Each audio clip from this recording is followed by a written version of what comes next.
The following program is brought to you by Caltech.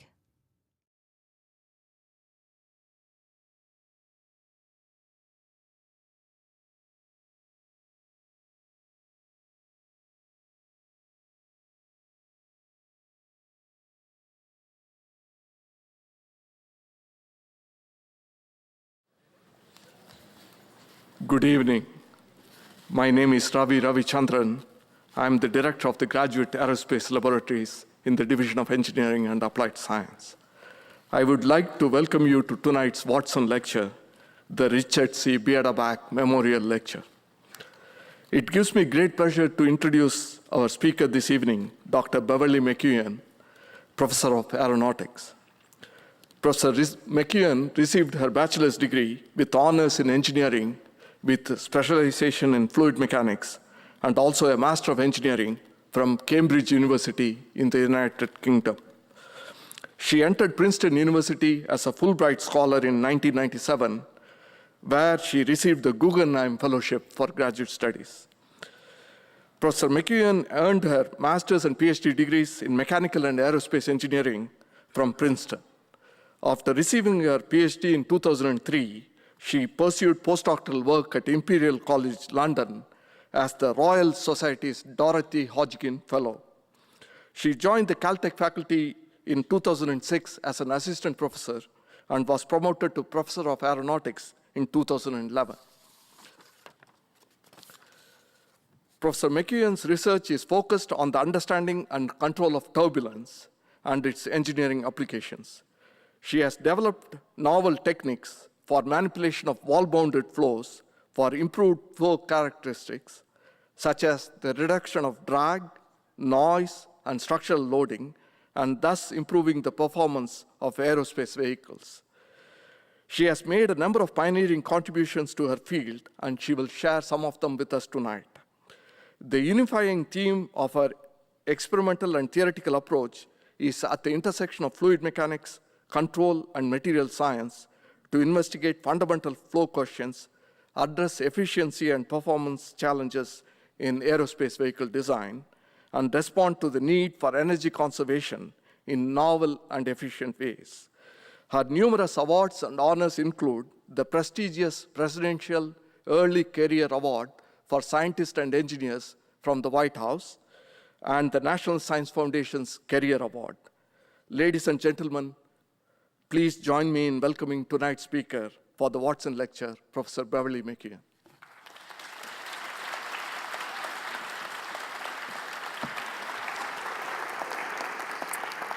Good evening, everyone, and thank you for coming out this evening. It's a great honor for me to be able to give this presentation today. It's the Biederbach Memorial Lecture, part of the Watson series. What I would like to do today would be to tell you a little bit about what turbulence is, what the history is at Caltech, and you'll see that there's a very long history of research into this area, and then tell you a little bit about what we've been doing to try and manipulate it and try and shape the way a flow moves. So turbulence is everywhere. You drove through turbulence coming here, presumably you drove. Even if you walked, the surface layer, the boundary layer on the Earth, the passage of fluid over the Earth is turbulent for most of the day. The way your car moved was influenced by turbulence. The way the gas was transported to the gas station was influenced by turbulence. So I'll try to give you an introduction to the significance of this effect, the economic and environmental drivers to try and control it, and then some of the novel ways we've been thinking about this problem. So why think about turbulence? Turbulence is really everywhere. I'm going to focus my comments today on turbulence when it's close to a surface. As an aerospace engineer, I think about things like ships, planes, and pipelines, as you see here. So on the top, we have an oil tanker. This is one of the very large ships that moves oil around. Here's the Boeing 777 plane, one of the newest airliners in service right now. And here is an image of the Trans-European Yamal-Europe natural gas pipeline. And you get a sense for the scale here. Here's a model posing with the pipeline.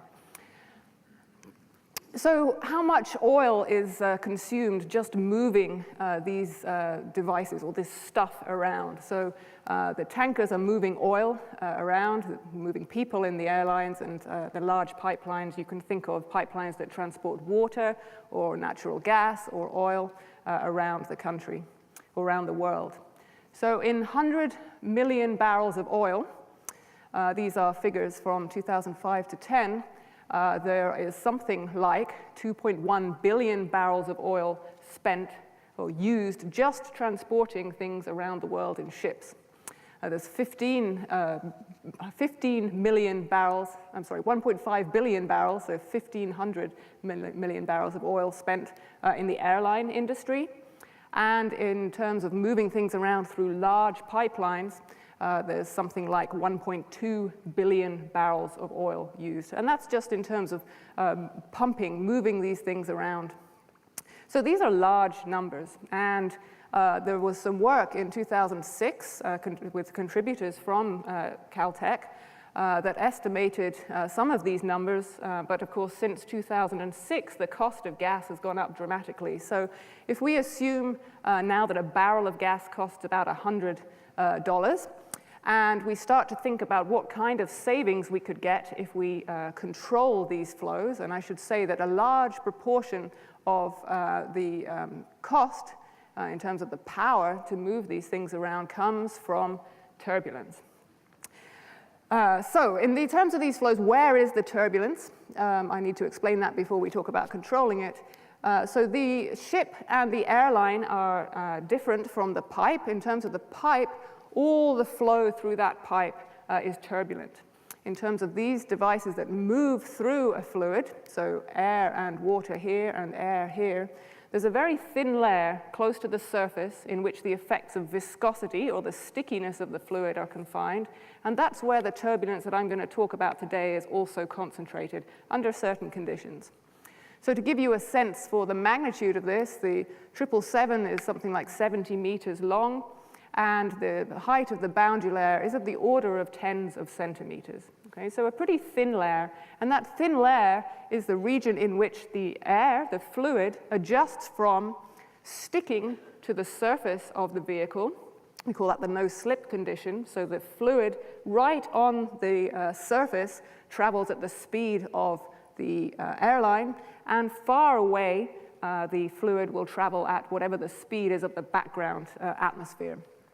So the effects of turbulence and the effects of viscosity are constrained to what I'll call a turbulent boundary layer, or a boundary layer, and in this case it will be turbulent. For the 777, or for the airliners, something like 50% of the fuel burn, 50% of the drag is associated with turbulence occurring. So if we can influence that, we can really cut down on the amount of fuel that's spent trying to power people around the world. Now, what can we do? Well, under very controlled conditions in the laboratory, we can get something like 10% drag reduction, maybe as much as 30%. Once we have everything nicely clean in the lab and very well controlled. There are no active flow control devices in use in these type of settings right now. So getting that 30% drag reduction is pretty difficult. But let's use that as a rule of thumb. The aircraft industry, Boeing, say that you need at least 15% drag reduction in order for it to be an economically viable proposition to try and control the flow. So if we assume $100 a barrel, and we'd shoot at a 30% turbulent drag reduction, how much would we save? The grand total is $140 billion per year, only in these categories of flow that I'm showing you here. Now, there are other categories that we could think about. They're a little less clean in the sense that there are other factors at play. So these are the ones where the turbulence is most dominant, but these are pretty enormous figures. The thing that's particularly interesting about this is that it doesn't matter how you're providing power to these devices or these vehicles. So you may have read about biofuels being developed to power airliners. It doesn't matter whether it's a biofuel or Jet A fuel. If you can save up to 50% of whatever you're burning, that's a very significant effort. And of course, there are other things that make us want to control turbulence as well. There are environmental costs and Noise also is associated, jet noise is also associated with turbulence, not particularly close to the wall. But turbulence is a very interesting field, and it's also a very Caltech field. So to quote one of the most famous faculty from recent years in Caltech, turbulence is the most important unsolved problem of classical physics. So that's a great challenge to work on as a professor at Caltech. So when is a flow turbulent? I've told you a little bit about where the flow is turbulent. Let me tell you why it becomes turbulent now. And we'll start in 1883 with Osborne Reynolds, FRS, Fellow of the Royal Society, and he published a paper, an experimental investigation of the circumstances which determine whether the motion of water shall be direct or sinuous, his term for turbulent, and of the law of resistance or drag in parallel channels. So here's his experimental apparatus set up in Manchester in England, and he has a very simple pipe flow arrangement where he controls the flow rate through the pressure head associated with this reservoir and a little valve here. Apologies for the quality of this. This is obviously quite an old figure from 1883. A little aside, many people think that this is Osborne himself, but this is actually Mr. Owens, who was the technical assistant who helped perform the experiments and obviously posed for the sketch at the same time. The pictures I've seen of Osborne Reynolds, he looks remarkably similar, but apparently that is Mr. Owens. So he was able to investigate what happened to a line of dye introduced onto the center line of this pipe as he increased the flow rate. So he increased the velocity, the speed of the fluid. And here are some sketches from his paper. When the flow is laminar, so when the speed is low, this line of dye continues in a straight line down the pipe. So this is a two-dimensional cut through a nice cylindrical straight pipe. As you increase the flow rate, you start to see eddying motion. So instead of being in a straight line, the dye starts to get mixed around. It's a very three-dimensional motion. And eventually, you start to see some kind of structure. So I'll explain a little bit more about what I mean by structure as we go on. But you can see some patterns developing in here. So what's the difference between laminar and turbulent flow? Well, if everybody in this audience got up and pretended to be laminar as you left the auditorium, you would all walk in nice straight lines with your arms by your side very smoothly out the doors. If you decided to be turbulent, you'd stop, you'd talk to your friends, you'd go three-dimensional, you'd wave your arms, you'd do a little dance, and it would be a lot harder for you to get to the doors. Things would be slower. You might get poked in the eye, et cetera, et cetera. There's a lot of three-dimensionality, a bit of mixing. You might end up next to somebody you didn't come in with, et cetera, et cetera. So that is the essence of a smooth laminar flow, very controlled, very two-dimensional, versus a turbulent flow, very three-dimensional, and capable of mixing. So a word you hear associated with turbulence a lot is mixing. So this three-dimensional motion here is capable of mixing both the momentum of the fluid, also heat, particles, anything else that exists in the flow. So Osborne, I should stop referring to him by his first name. Osborne Reynolds worked out that actually it wasn't just the flow rate that was important here, but he was able to form a group here. We call it a non-dimensional parameter. That means it has no units, just because of the combination of the terms here. We now call that the Reynolds number. And it's basically a ratio of inertial effects, so effects associated with the momentum, the motion of the fluid, and the viscous effects, where the viscosity is the stickiness of the fluid. So if mu here is the dynamic viscosity, and that is the resistance of a flow to shear. So honey would have a very high viscosity, water is lower, air is even lower.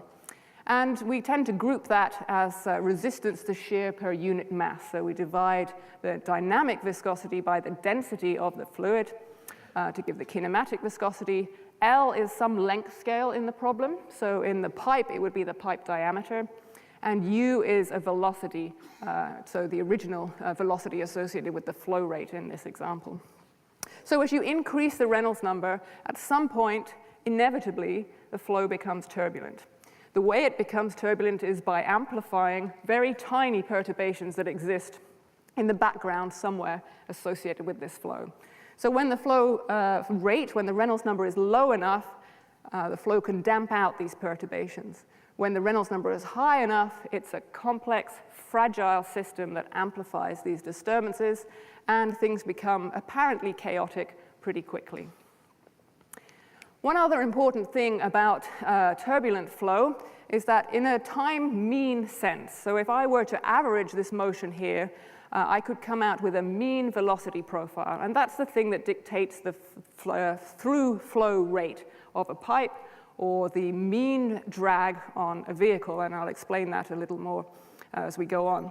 But first of all, if we just take a cut through the pipe, the mean profile in the laminar case is parabolic, so it's shown by this blue line here. And in the turbulent case, you can see that it has a different shape.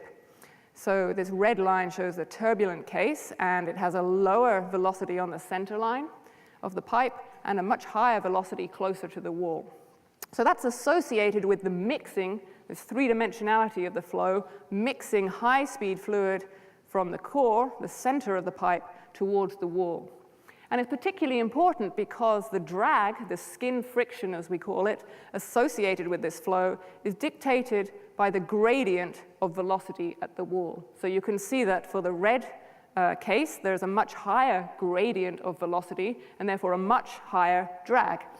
And in pipe flows, typical of industrial applications, you can have a drag that is orders of magnitude higher in the turbulent case than in the laminar case if you try to get the same throughput in the pipe. So there are two ways to think about this. The first one is if I want to get the same throughput in a pipe, I need to work much harder in the turbulent case. Or if I fix the power that I want to put in, I'm going to get much less flow coming through the pipe.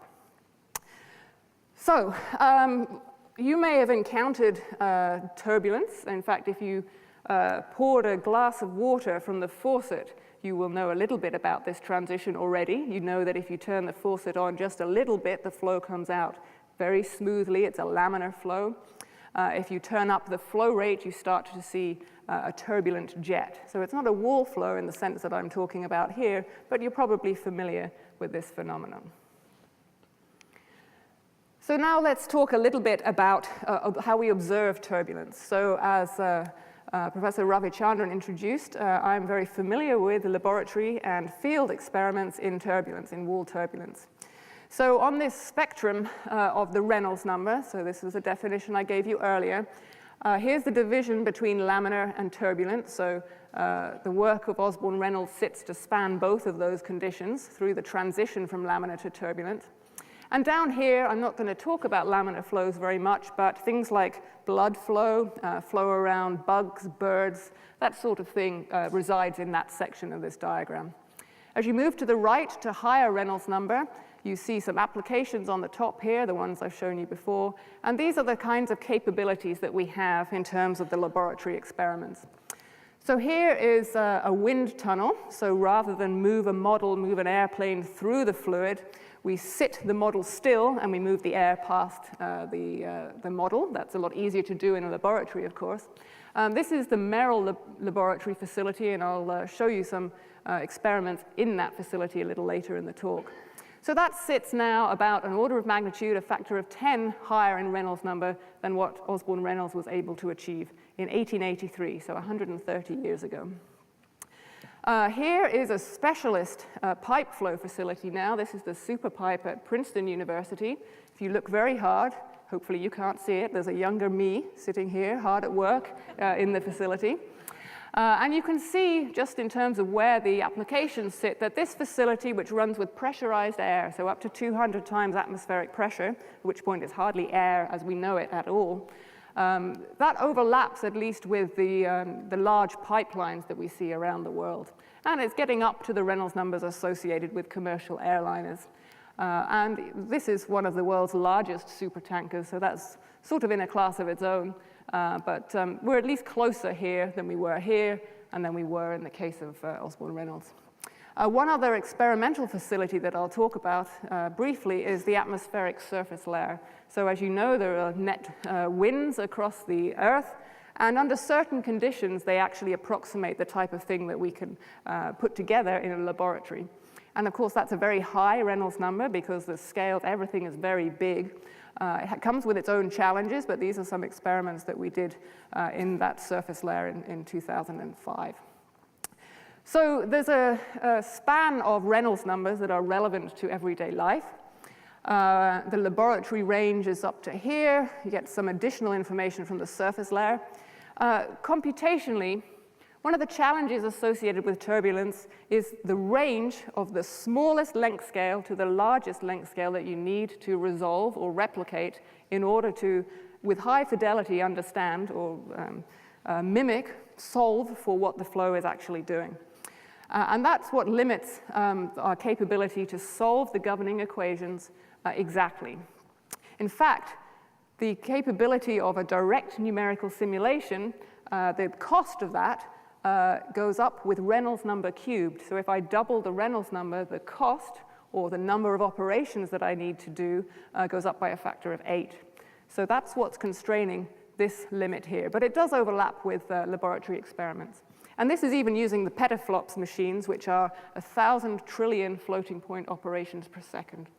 So the highest capability that we have on very simple geometries is just into the regime where we are able to access with a laboratory facility. If we don't want to exactly solve the equations of motion for the fluid, we can do a little bit of modeling. So we can say, okay, I'm going to solve the biggest things and make some assumptions about the smallest ones. And that's called large eddy simulation because you simulate the large eddies. So that gives you a much higher capability, but there is some modeling involved in there. So there is a big gap here, unfortunately, just about where some of these applications sit. And it's not just a big gap on my diagram, it's a bit of a gap in our understanding of the way turbulence works too. So you would think being able to make all these measurements in controlled facilities, we would know how turbulence behaves. It's very complicated. That's why 130 years after the transition to turbulence and the Reynolds number was really introduced in a formal way, we're still working on it. Let me show you a little bit of why.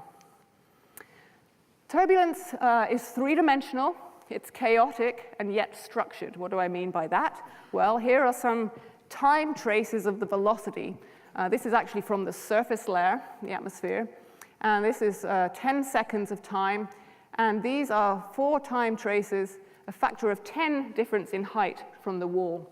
So this one is at, you can see it says 1, so a log of the distance from the wall of 1. And so that is about 5 millimeters from the surface of the Earth.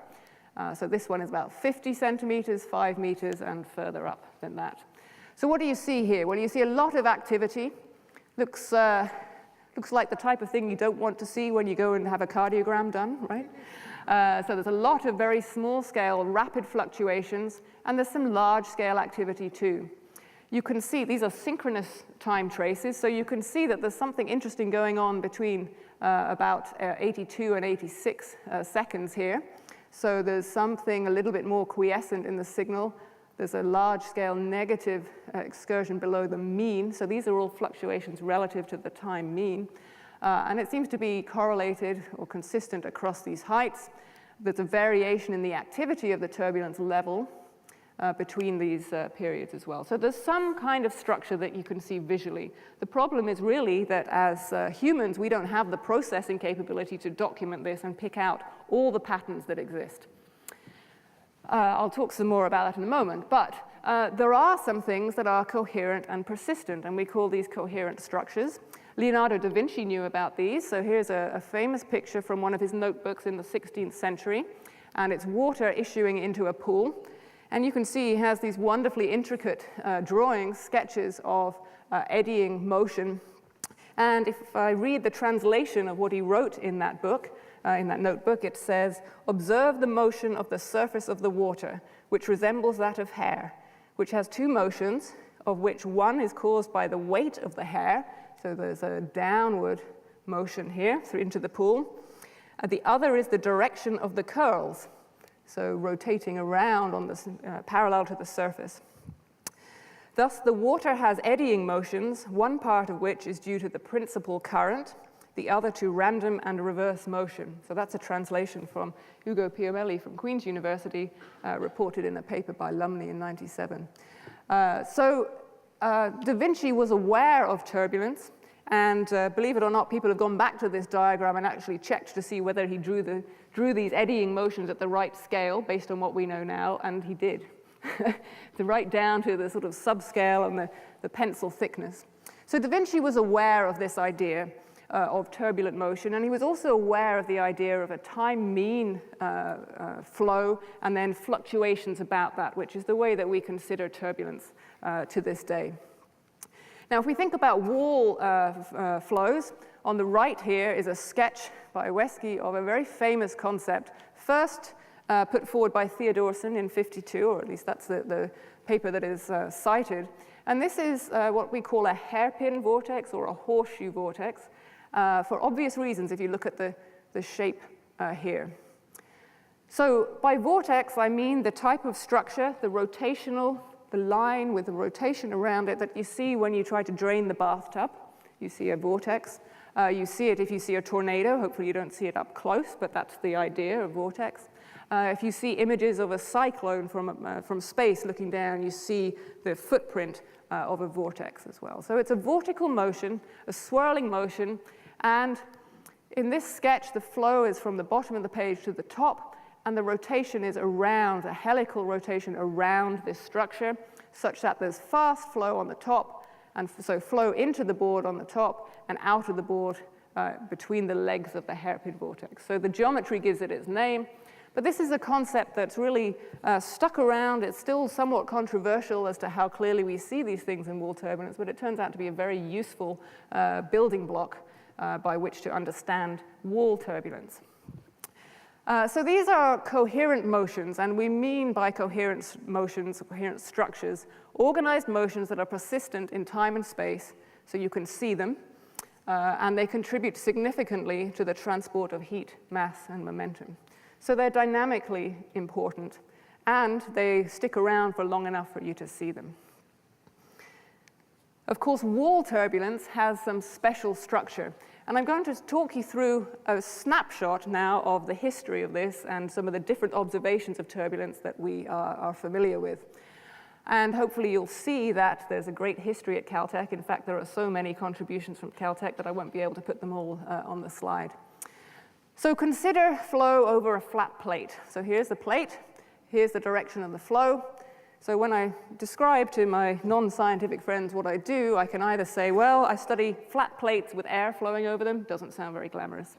So you have to try and use your imagination. Think back to the large things I started the talk discussing. But here's the flat plate. This is the type of thing we like to put into a wind tunnel because it's a very simple configuration. Now, early on, people understood the profile of the mean velocity, so the time mean. And remember that the gradient of the velocity down here, so here's the velocity curve, the variation with distance from the wall, y, and the gradient down here is what dictates the skin friction, or the shear stress, the drag associated with the flow. And there were contributions here, again, a snapshot, Theodor von Karman, who was the first director of the graduate aerospace laboratories at Caltech, aeronautical laboratories as they were then, 1930, Clark Millikan, second director of GALCIT, Don Coles, who's a current emeritus faculty at GALCIT. Now, there are many others on campus, so particularly if anyone is here, my apologies, I ran out of space on the bottom. So that's the mean, but the mean velocity tells us the least about what the turbulence itself is doing. So in 1967, Klein et al. Did some very nice experiments where they were able to visualize a little bit of the turbulent motion. So this is a visualization technique called hydrogen bubble visualization. So there's a thin wire. These are 3 planes. So the wire is put at 3 different heights from the wall. And hydrogen bubbles are released from the wire. It's better to start up here. You can see these nice straight lines of hydrogen bubbles, which are illuminated, so you can see where the bubbles go. Now, if there's no turbulence, everything's laminar and smooth, then these bubbles will travel in straight lines, and you'll see the same striations that you see close to the wire. Now, if we go back to the plane closest to the wall, you can see that that's not the case. So there's some very intense motion that's moving these bubbles around. And close to the wall, the bubbles get grouped into what we call streaks like this. So that's consistent with motion parallel to the wall, grouping these bubbles together. And then these bare bits here are consistent with motion out of the plane or into the plane, so wall normal motion. So we understand now, and some of these authors were able to suggest some of these ideas, we understand that there are vortices now aligned with the plate that are moving these bubbles around, and that's a very important mechanism close to the wall. If you move a little further away, things are a little bit, well, quite a lot more complex. I couldn't even really describe what those bubbles are doing in any kind of coherent way. But once you get further from the wall, you can see that there's very little activity. These bubble lines are undisturbed, and then you get some intense activity here. So with the advent of laser technology, the community was able to make some additional observations of turbulence. So here's a beautiful image where dye was introduced to a water boundary layer and then illuminated with a laser. And you can see here that the time mean, masks a lot of these intricate features associated with the edge of the boundary layer. There's what we call an intermittent edge, so it doesn't just sit at a constant height here. So the yellow here demarks the fluid that is turbulent in the boundary layer. But sometimes there are excursions of unmarked fluid right down to about half the boundary layer thickness.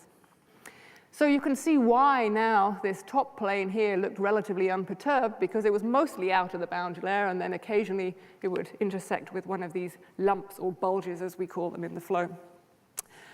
We're getting some picture together of what the boundary layer actually looks like. We can go a step further with a technique called particle image velocimetry, which I will sketch out shortly. But for now, this is an image of the velocity field in a wall normal streamwise plane, where these colors show arrows showing the velocity of the fluid in that plane, so it can be streamwise or wall normal, and the colors dictate the intensity or how fast the amplitude of that fluctuation is. So you can see it's pretty complex. If we look at the similar technique in a wall parallel plane, so about the same height as this, the arrows here show fluid that is moving slowly relative to the mean in a turbulent sense, so very complicated snake-like shapes here.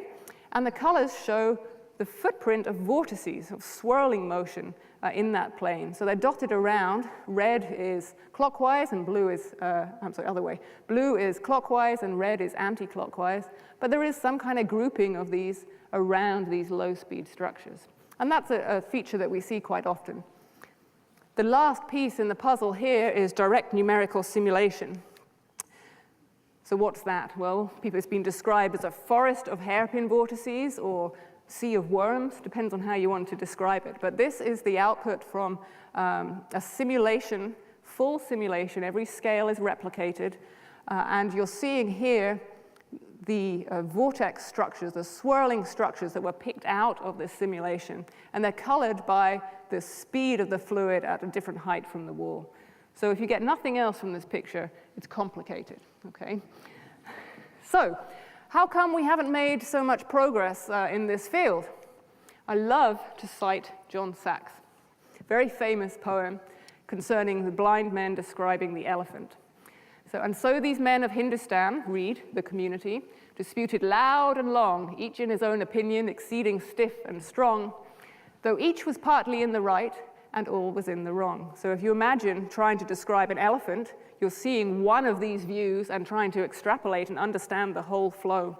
Even when we have all of these images associated with the flow, it's still hard to understand what the flow is doing, and particularly to extrapolate that understanding to geometries and flows that are different from this lovely flat plate. Remember, you're using your imagination, it's not just a flat plate, but even so, to more complicated flows. And particularly, it's hard to extrapolate to higher Reynolds numbers. So if we go back to the range of scales here, I'm going to tell you a little bit about why it's hard to extrapolate in terms of Reynolds numbers. So if we consider this wind tunnel laboratory facility here, the plate that we work with is about as high as from my feet to the tip of my finger, so about 2 meters long. The boundary layer, that region in which the turbulence is confined, is about the height of a golf ball. Okay? So it's already a pretty big range of scales. If you want to understand the whole flow, you need to make measurements over that. However, it gets worse. The longest length scale we need to observe, measure, record is the height of two diameters of a basketball. And the smallest, this is not to scale, it's a third of the diameter of a red blood cell. Okay? So we're going from something that you can scarcely see, 20 microns, up to 2 times the diameter of a basketball. Okay? So it's a pretty severe problem. It gets worse, okay? So let's now think about the world's largest supertanker, the Seawise Giant. It's actually out of commission right now, but it was 458 meters long. That's the height of the Empire State Building, okay? So if you want to simulate the flow around that, that's a pretty big simulation right there. Now, the boundary layer on that, see this little red person? That's the tallest female US citizen, Sandy Allen. She was 2 meters and 24 centimeters tall. That's almost exactly the largest, the thickest boundary layer that you would observe on this very large tanker. The longest scale of motion in the turbulent boundary layer is the height of this auditorium, 20 meters. The smallest scale is thinner than the thinnest of Sandy Allen's hairs. Okay, so you need to be able to measure, see, resolve, simulate from the thickness of a hair at least to the height of the auditorium. And if you want to understand more than just a little piece of this flow, you want to be able to simulate up to the top of the Empire State Building. So again, if you take nothing else from this slide, this is difficult. So I've told you a little bit about the economic and the environmental drivers to control flow. So it seems as though there's a lot of promise here. We ought to be able to do quite a lot. So what do we need for a flow control scheme, a way to make the flow do what we want it to do? Well, the first thing is it needs to be efficient, and you'd be surprised how many people fall at the first hurdle here. So any scheme to control a flow to try and reduce the fuel burn or the energy associated with a vehicle, any scheme to control the flow needs to use less power than it saves. Okay? Think about it, it's important. There is some element of science versus engineering here, so even showing that you can control flow is quite a significant step forward at this point, but if it's ever going to go into application, you can't violate that first one. The scheme needs to be adaptable, so it needs to work under different flow conditions. We think about individual flow speeds in the wind tunnel, and that's a very nice laboratory setting, but of course that's not what happens in the real world. And it needs to be robust, so wind gusts on an aircraft, that sort of thing. It needs to be practical. If we have a flow over a wall and we want to both sense what's going on, so figure out what the turbulence is doing at that moment, and interact with it or alter it, in reality, most of the techniques we know right now need to be mounted on the surface. You can do things off surface, it's harder, and it tends to be less robust. So practically, we need to sense and actuate at the wall. It needs to be light and simple to make it economically viable. And the hardest bit really is that it needs to be informed. So we need to understand some more about the flow to really make this a practical idea. To quote Feynman again, there's room at the bottom. So we can make things that are small enough to interact with these smallest of scales in the flow. And here are some examples. So on the left are active dimples. So these little circles in a wafer, this is a 4-inch wafer, these guys are flat until you actuate them, and then they look like little blisters, they pop up. So if you think of a dimple on a golf ball, this is going the other way, so this is really a pimple, so dimples down, pimples up. So these are active dimples, they're one way of interacting with a flow passing over the top, but to do that you need this pattern of electrodes. Okay, it's a very intensive manufacturing process, but you can do it, and these are a few millimeters across. You can make them smaller. On the right, that was work from Imperial College London. On the right are some sensors, nicely photographed to give you a sense of scale. These are of the order of 0.5 millimeter in diameter, or in cross-section. You can make them down to a few tens of millimeters in cross-section. These are shear stress sensors. So these are little floating devices, and as the fluid exerts a force on them to move them in plane, you get an electrical signal out from little tiny strain gauges that tell you what that force is going to be. What's the problem? Well, here's the A380, one of the largest commercial airliners in use right now. If I actually want to control everything on this airliner, then I need both actuators, there are many other options, and sensors in a pattern, a repeating pattern that's somewhere between 1/4 of a millimeter in scale to 1/10 of that. So very, very tiny units that contain at least one sensor and one actuator each. If I cover the whole aircraft, so just fuselage and wings, I need, any guesses? 20 billion. And they need to be moving at the order of tens of kilohertz, so something like 10,000 cycles per second. To give you an estimate of how big of a deal this is, there are something between tens of billions and 100 billion neurons in the human brain, and they only have to operate at about 1 kilohertz. Okay? So this is a huge problem, a huge control problem. It's not even clear that we can make things that are robust enough to go on the aircraft or control them. And the problem with a fully controlled scenario like this is that if you fail somewhere on this aircraft, you may be doing something good up here, but you have no guarantee that what you're doing that's good up there isn't forcing bad further down the aircraft, so that the net result is an increase in drag.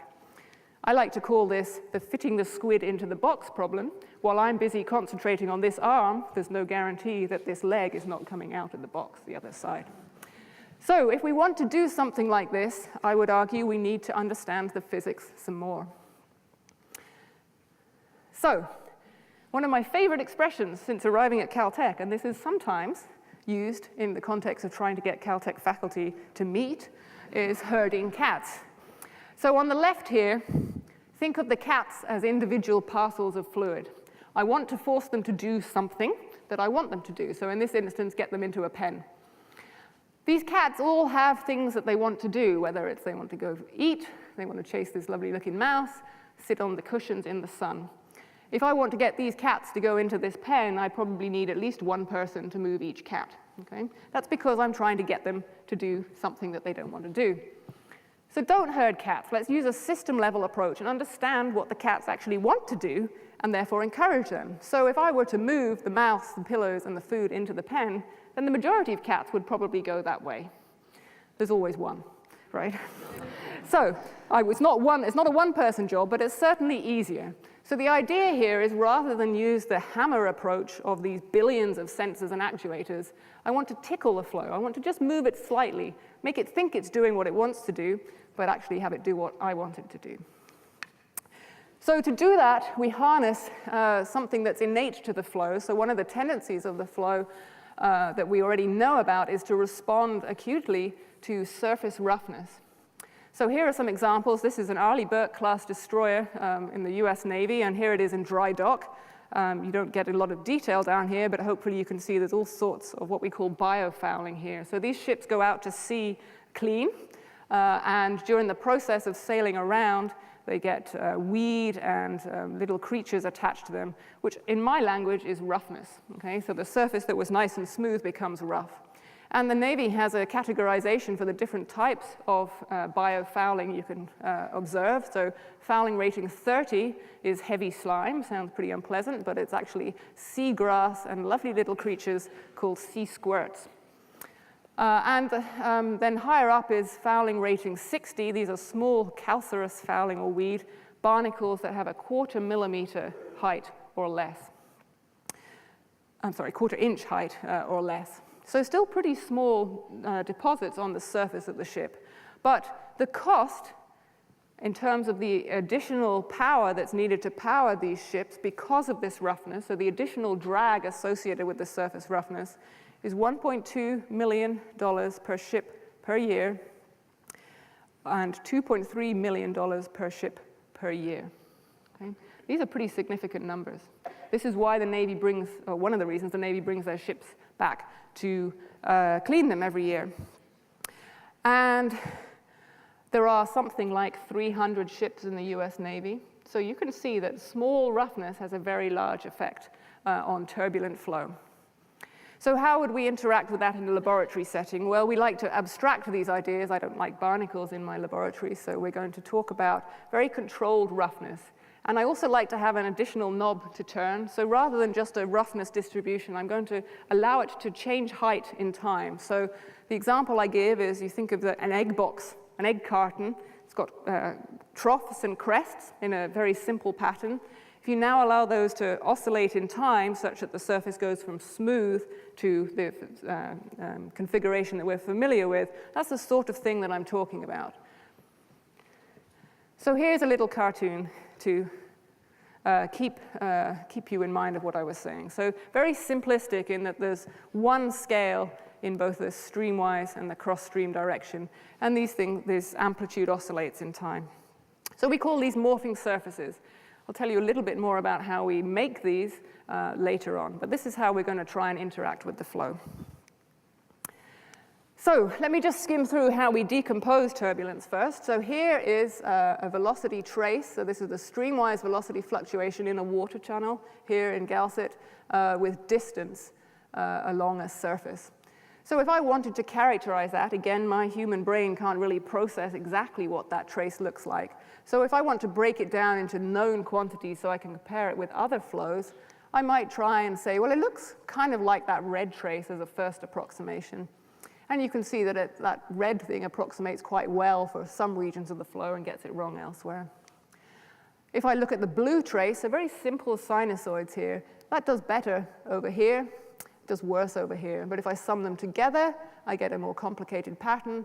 And you can imagine that you can do this with increasing numbers of very simple waves, so sinusoids here. And all I need to record are the amplitude of these waves, each one, and the phase, meaning where the first peak occurs in space.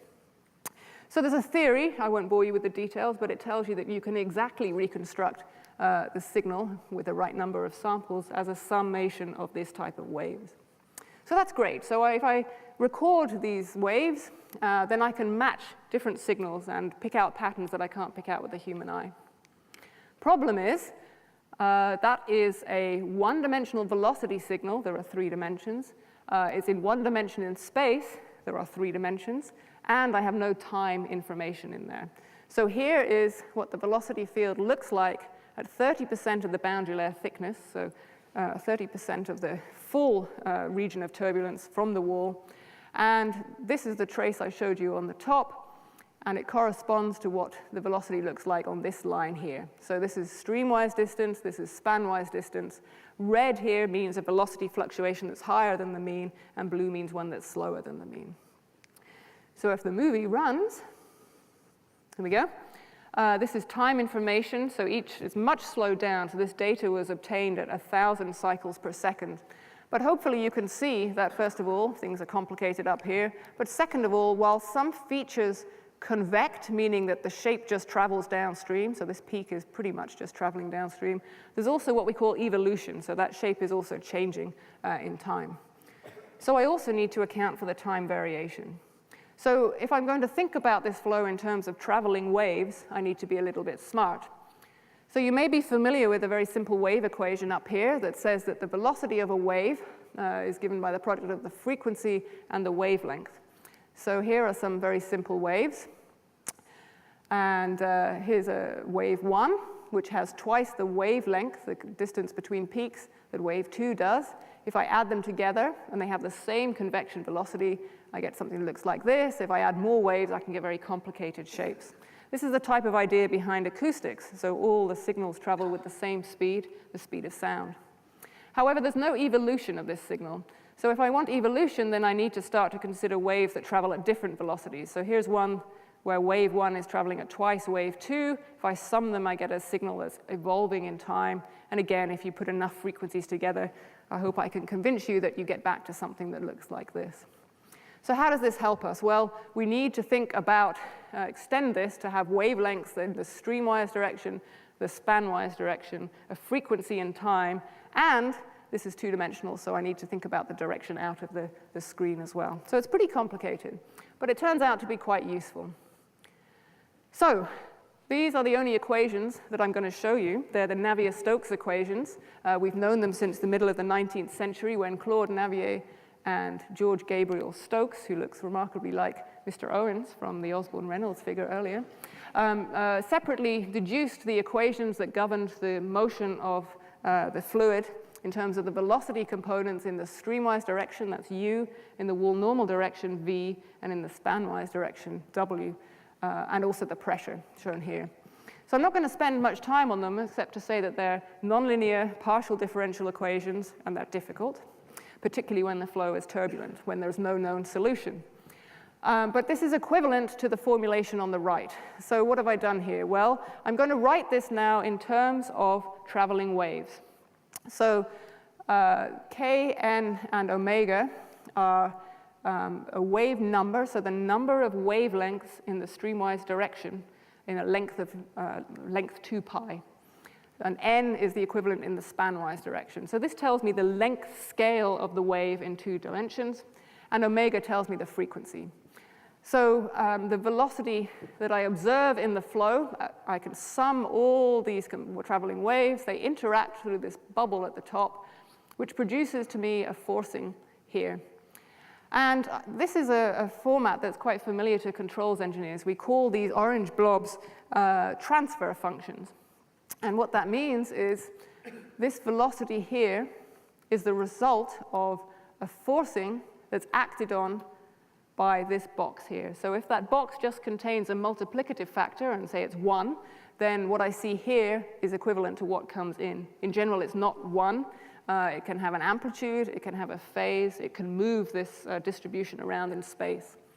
But this formulation is quite powerful because it tells us everything about the flow, so these are exactly equivalent. This box down here is the mean velocity. Okay, so this is the thing that governs the skin friction, but you can see from this setup that all these other waves interact to force to give you that mean velocity profile.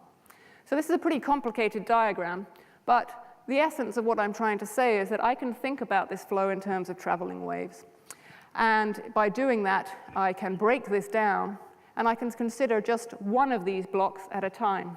And if I do that, I actually find in my formulation here that it's not as complicated as I would have thought starting from these equations. So I can make an analogy here to trying to understand flow around the body. If I want to understand blood flow, I can either try and model all our veins and arteries, and it'll be a very hard problem, or I can say the majority of the flow goes through the largest veins and arteries. If I just understand those, then I'll get pretty close to what's actually going on. So I can do that with these individual transfer functions too. And that was the mathematical simplification that this formulation permits. So if we see how good this analogy is, here, this is analyzing one of these transfer functions, and I call it test tube turbulence, because we can separate out these little boxes now, these transfer functions, and understand how turbulence fits back together. So if I analyze one of these boxes, I can get some statistical results which are quite promising, but the neatest thing that we found is that we can also regenerate these arrays, this is the streamwise direction, arrays of hairpin-like vortices. So here's the sketch I showed you early on. If we start to sum more than one of these little boxes, we can get arrays of these hairpins that appear to grow in space and appear to straddle low-speed velocity regions. So I also showed you an image that implied that before. And that's consistent with the state of the art in the field, which tells us that these hairpin vortices are aligned with low-speed regions, and they form these kind of packets. So it's promising. It's yet to break, this model, in fact. So that's quite good, but you may say, so what? Well, let's go back to the analogy of the body. And if I really wanted to see where the blood was going in the body, then I would tag it. I would put in a tracer.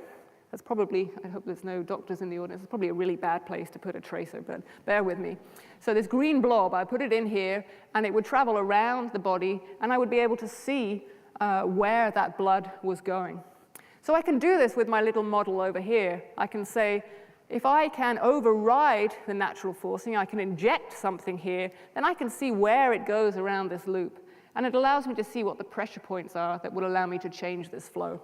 The way I do that is from the wall, so that little egg box cartoon I showed you is very simple, but it allows me to pick out K, N, omega, this particular combination of parameters, and couple that to what the flow is already wanting to do. So now let me quickly show you how we do some of these experiments. We work in the MERRILL laboratory. If you were to go to Guggenheim, the Guggenheim building on the south part of campus, and to go in the doors, you would see the bust of Theodor von Karman, first director of GALCIT. We saw his name mentioned with regard to the mean velocity profile of turbulent flows. And if you went downstairs and more stairs and through some doors, you would find the MERRILL laboratory. And here is a picture of Albert MERRILL, for which the laboratory is named. He was a very important figure in the history of GALCIT. He was one of the first instructors in aeronautics. He brought the first wind tunnel to the west coast, up at PCC as it is now. The neatest thing about Albert MERRILL is that he learned to fly with the Wright brothers. This is Wilbur Wright here. So there's a wonderful piece of aeronautical history. So it's an honor to be working in a laboratory with his name on it. So there's the MERRILL lab. So here's if you went in the door, here's what you would see. Well, this is the plan of it. This is the wind tunnel. So the flow goes anti-clockwise around the loop here. There's a fan in this section which drives the flow. And there's a test section 8 feet long right here. This is what it looks like, looking diagonally up. So the fan is behind here, and here's the test section. If we take a look at the test section, here's my flat plate. Remember, be creative. This is not just a flat plate with air over it. And if we look a little closer, we'll see some of the diagnostics that I'll talk about, and that's the view downstream. So we have a plate suspended halfway up this test section. Here's the diagnostic. You can see a laser beam there. It's illuminating some particles which track the motion of the fluid. There are 2 probes here also. One measures pressure. And if you combine an isentropic deceleration of the flow with a measure of the static pressure of the flow, you can get the mean velocity out. That's one of Bernoulli's equations. The second probe is a device we use to measure the instantaneous velocity by heat transfer. So we heat it. The way that it cools gives us an instantaneous, or at least very fast, response measurement of the instantaneous velocity of the flow. Let me talk briefly about particle image velocimetry, so this illumination of the particles in the flow. If I have a camera that has exposures every 1,000th of a second, and I illuminate those particles in the flow separated by 10/1,000,000th of a second, then I can get a reflection from the particles. So here's the first image, here's the second image. If I track where each particle has gone, so there's a change in the streamwise direction, a change in y, then I can get the velocity in 2 components. So that's what we call particle image velocimetry. Here's another feature of this flow. This is the way we introduce our morphing surface. We do it mechanically right now. So these are 4 little ribs that we can move up and down into the flow. So this is 2-dimensional. The cartoon of the egg box is a little hard for the first experiments. I'll show you some simple results from this. So these are the scales that we introduce to the flow. Here's the schematic. So it's a very short patch of roughness, and we look downstream of this to try and understand the way the flow has responded, to see whether we can excite these modes and do this test tube manipulation. So here's a schematic to orient you to what I'm going to show you. I'm going to show you measurements 3 times this thickness, boundary layer thickness here, 8 and 24 boundary layer thicknesses downstream. And I'm going to break down the velocity into a time mean, a component at the frequency at which I'm actuating the flow, and then the rest of the turbulence. So the physical frequency is 30 hertz, and these elements move 1 millimeter high in a 20 millimeter boundary layer. So about 5% of the boundary layer thickness. Let me show you what we put into the flow. We can get this out by what we call phase locking. So we just average relative to the position of the roughness. So we can average to when the surface is flat and all the way up to when it's fully deployed and down. So what this shows us is exactly the disturbance we're putting into the flow. So hopefully you can see that in the streamwise component, U, and the wall normal component, we're putting something very strong into the flow.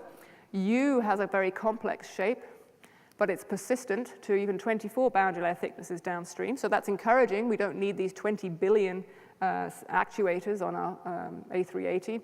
And V looks kind of different. That's associated with these ribs going up and down. So red is a fast fluctuation, and blue is slow. Let's look quickly at what happens to the rest of the turbulence. We expected to see something associated with the 30 hertz. But we also see that the rest of the turbulence sees this footprint also from what we're putting in at the wall. So what we're putting in is sort of the puppeteer. It's controlling the rest of the turbulence. So that gives us a bigger footprint, more control over the flow than perhaps you would have anticipated. But it tells us that we're doing pretty well. The acid test is whether we can predict the shape with the modeling that I showed you before. And it turns out that we do pretty well. So let's start with the wall normal component, and you can see that the shapes are really pretty much identical. In terms of the streamwise velocity, we do very well close to the wall. Not so well out here, but we understand why. That's because this roughness is not the ideal way to do this forcing, but the agreement we get close to the wall is very promising. So what? So this gives us a blueprint for getting to skin friction. So I told you that this little transfer function down here controls the mean velocity, and if I don't do any forcing on the flow, I have the red, this turbulent mean profile. This formulation allows me to say, I don't want that. I want the blue one, something close to the laminar profile or something with a reduced skin friction. And I can back out of this what forcing I need to put in at the wall or in another way to sustain that particular profile. So that's pretty powerful. I won't have time to tell you too much about exactly how we do this. Suffice it to say that the fluid mechanics appears to be the hardest part. So I have wonderful colleagues at Caltech who can tell me how to make things like these little very thin metallic films that buckle on demand and would put in this sort of perturbation. So let me wrap up now and say a little bit in conclusion. So have we tamed turbulence? Well, I showed you this mass of intertwined, that's a new one, isn't it? Intertwined or intertangled vortices associated with the direct numerical simulation. I would say that that's the full untamed turbulence. I've shown you that we've been able to break down turbulence into component parts, put them together, play with them, manipulate them individually, and see how you associate that with the rest of the system. So that's a little bit more friendly, but there's always a little snarl at the end. I hope you've taken away from this talk that turbulence is A, everywhere, and B, a significant drain on our resources, on our environment, and something that we really ought to be able to do something about. But it's hard. I've shown you some of the steps we're taking towards doing that, and hopefully in a few years I'll be able to update you and tell you that we've done it. Let me thank my collaborators here. The model that I showed you is with Dr. Arti Sharma at the University of Sheffield. These are the members of my group who've contributed to the work. Hopefully some of them are around. If you see them, question them hard. And I thank the support from the Air Force Office of Scientific Research, the National Science Foundation, and the Office of Naval Research. So I'll finish there. I'd be really happy to take questions at the podium at the end here now. So thank you for your attention. Have a safe trip home.